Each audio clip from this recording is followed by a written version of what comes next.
Hello and welcome to Community Connect, brought to you by the Marshall Area Chamber of Commerce.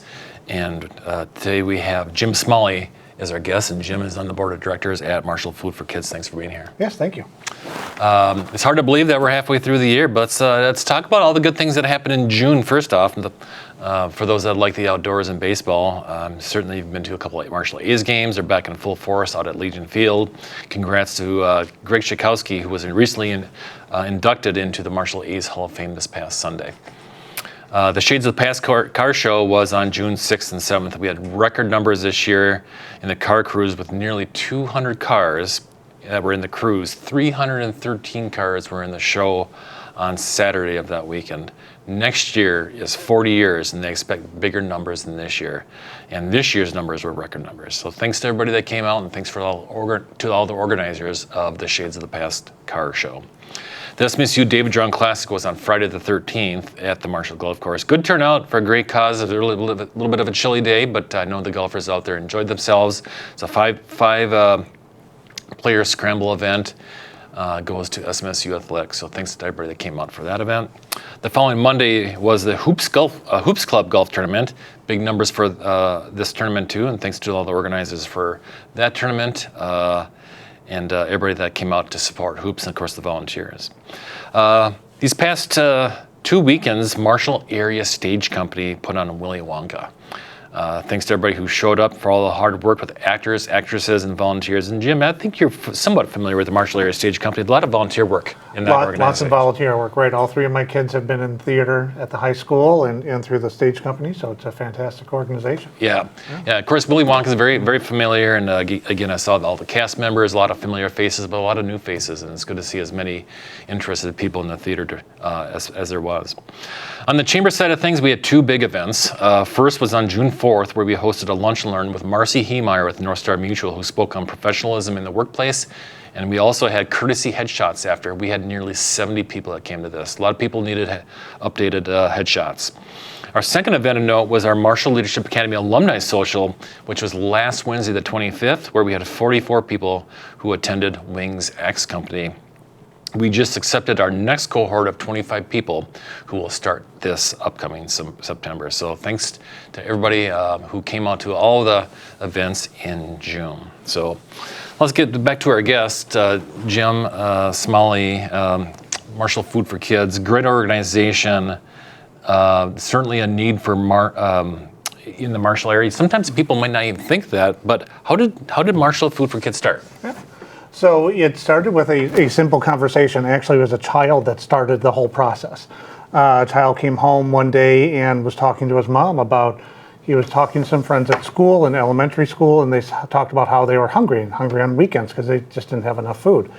And so the mom was concerned about that, learned a little bit more, and worked with some friends and neighbors and thought, this is a way we can help. It's a simple way we can augment food and supply to help children and their families in the Marshall School District. So it started with like kindergarten and first grade, 20 or so kids, and just kind of people rallying together, working with some local churches and parents that wanted to be involved. So really was a grassroots, here's a small need going on that we hear about, and how do we fix that? Yeah, so you just mentioned the word need. Let's talk about the need in the Marshall community. Yeah. So the need for food and food security in Marshall is kind of surprisingly large. This past year, we supplied 860 some bags every week to students in Marshall's from pre-K and Head Start through grade 6. So every single week, 800 and some odd children took bags home. And what the food does is help those families kind of give some snacks for the weekend. Really, it's kind of helping them get through a busy weekend so people kind of stretch their dollars a little bit more.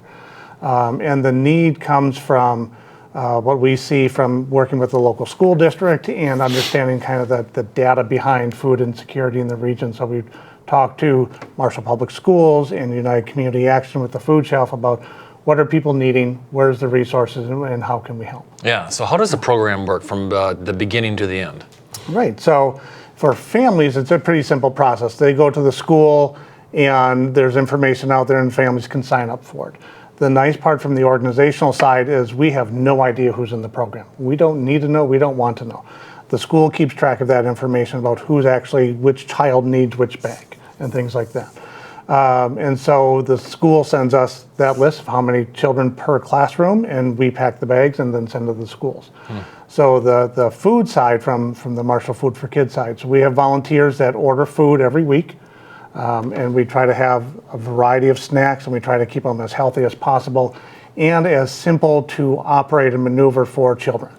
So there's no can openers needed. They're easy to use bags. They're simple to use things that kindergartners and little ones can access. So we have people that order the food. We have volunteers that come and stage our packing areas. And then probably every twice a month or so, we have volunteers that come in and pack all those bags, 860 some per week. And then, so there's storage for all that sort of stuff. And then a different group of volunteers come in and deliver those every week to the schools. Wow. So it's a well-oiled machine after 11 or so years of doing this, but it's an enormous number of volunteers. Yeah, right. So 867. The next question here is how many children do you serve per week? 867 kids. Right. Is that an all-time high, or is that a little bit lower? Is that average compared to where you started? So last year we had to cut back on the number of grades we served because of funding issues. And we thought by doing that we would be able to kind of balance our books a little bit better. What actually happened is our numbers went up this past year. So rather than being able to save, so we've been able to reorganize and get some more funding opportunities, but our numbers have continued to go up. Our numbers, 5 years ago was maybe about 500. During COVID, we made the decision as a board that we were going to serve everyone that needed food. And so then our numbers obviously skyrocketed during COVID. But we've kind of come back down to that 800, 850 number is kind of consistent for us. What happens in the summer then? So for summer, because of funding reasons, we can't serve anyone during summer. Yeah. We did for a few years when their summer school programs try to do some of that and serve some children, but the families just didn't have the need as much and didn't respond to really the need for it. And so we just made the funding decision, okay, if it's not super needed, then we'll just kind of pull back a little Sure, bit. and of course then for those that should know, if you have kids that go to public schools, of course they have courtesy lunches in the summer anyway, Correct. so and that's helpful. And a very big help. Yep. So let's talk about you said 867, so how many is that in 1 year? I mean, how many bags were delivered this past school year? So this past year, in June, we were just running all our numbers again. So we packed 28,000 bags of food. Wow. So more than enough bags for every person in the city of Marshall to receive 2 bags for the school year. Yeah. And so we start generally mid to late September once school numbers kind of get organized, and we let the teachers kind of get organized. And then we go until middle of May, right before school gets out. That's an incredible number. Bags, yeah. Amazing. Let's talk about how does the organization spend donations and grants? So that's one of the main questions we get a lot about, okay, what are we doing with the money and how do we spend the money? Marshall Food for Kids is a completely volunteer organization. The only person we actually pay as a staff person is our fiscal person, and she keeps track of the books for us and makes sure we're on track. So she's a contracted employee sort of thing. But everyone else, from the people that order the food, the people that pack, the drivers, the board of directors, everyone is a volunteer.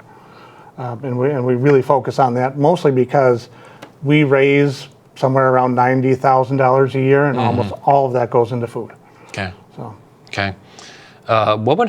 This is an obvious question, but what would happen if this organization, Marshall Food for Kids, did not exist? Right, and so that becomes a much more difficult conversation for those 860 families. Yeah. If most of our families in Marshall, that live kind of in poverty or on that poverty line, most of those families are working, and they're working 1 or 2 jobs. So this offers them an opportunity to stretch that food budget a little bit more. One of the things that we've been struggling with the last couple of years, obviously, is the cost of food keeps going up, just like it does for families. And so every year this becomes more vital for our community to make sure children have access to healthy, easy to open, easy to use food for weekends that they can share in their family. If somebody wants to volunteer or donate to this organization, what do they do? So we have both a Facebook page and a website. So marshallfoodforkids.org is the website. There's a link on there for how do I volunteer, how do I donate, all those sort of things. So we're also starting our annual Feed a Child campaign, which is our largest fundraiser where we just ask folks for donations.